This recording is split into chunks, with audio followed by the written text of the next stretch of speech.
Hey, welcome or welcome back to University of Dice. Dave here once again. This is the first in a series I'm calling Lessons Learned, where hopefully I will talk about the mistakes I've made so you don't make them. Every time we play these games, there's a lot that we can learn from the losses and from the wins. And I'm going to kind of look back at the last week and talk about, well, things that I did that were dumb. So, this was a fun week of Pokemon. It started off with winning my first cup. Of course, got to watch the World Championships this past weekend. As I record this, the champion was just crowned. Congrats to Riley. Congrats to all the competitors, of course. Playing a few other events too, and here are some things I've learned. Now, the title of this video is Budew Blues. Well, so this one happened trying the Goldengo deck that Piper played at World Championships. Was doing really well. I was very happy with it. And overall at the event, I was very happy with it. But in the first game, playing against Zorark, I was 5 prizes down. This was great. Only needed one more to go.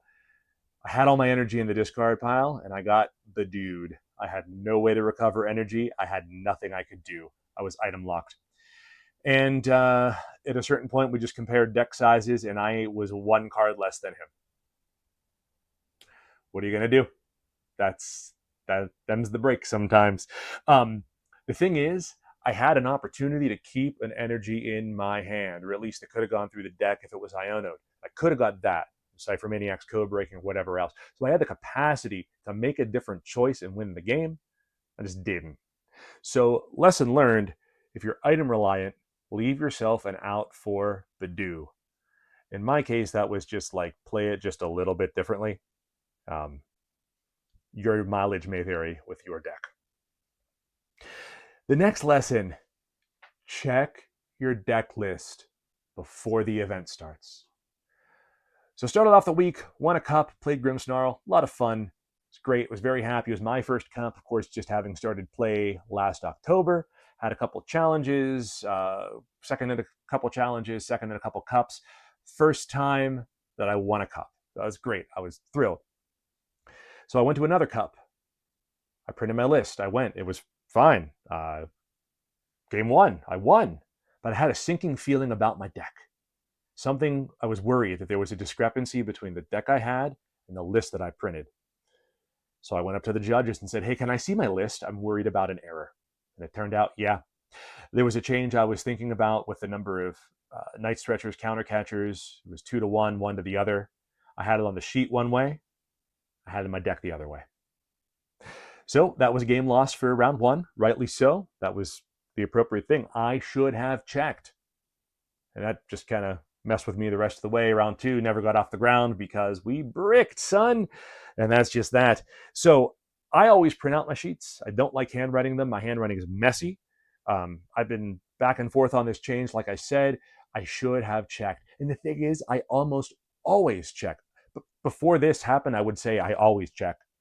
Now I have to say almost always because of this one time. I almost always make a habit of checking against the deck list. But I was like, oh, I've had this deck together for a while. This is fine. I don't need to worry about anything. Not thinking at all that I had made this change on my Limitless deck list page. And so there we have it. So lesson learned, no matter how sure you are, check that deck list before you start to play the event. Would have saved myself some headache. Oh well. One more Budew lesson. Sometimes with me, things are out of sight, out of mind. I've learned this is actually an ADHD thing. If I don't see something, it doesn't exist.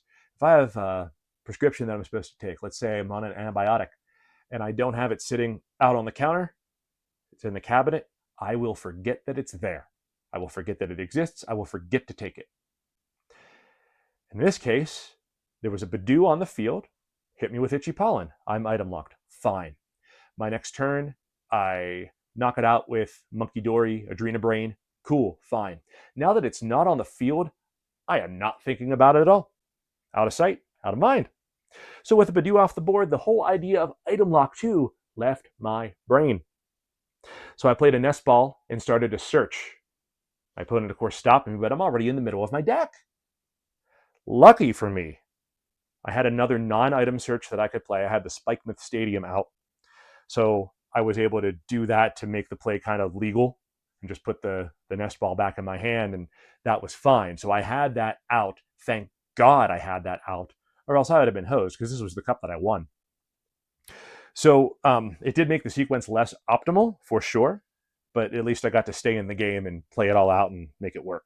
So the lesson learned, don't forget effects imposed by cards that you can't see. Just because Budew wasn't there doesn't mean he didn't still matter.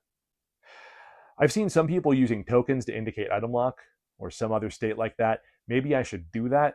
I don't know where I would put it that would keep it like top of mind for me. And that's something that I'll have to consider.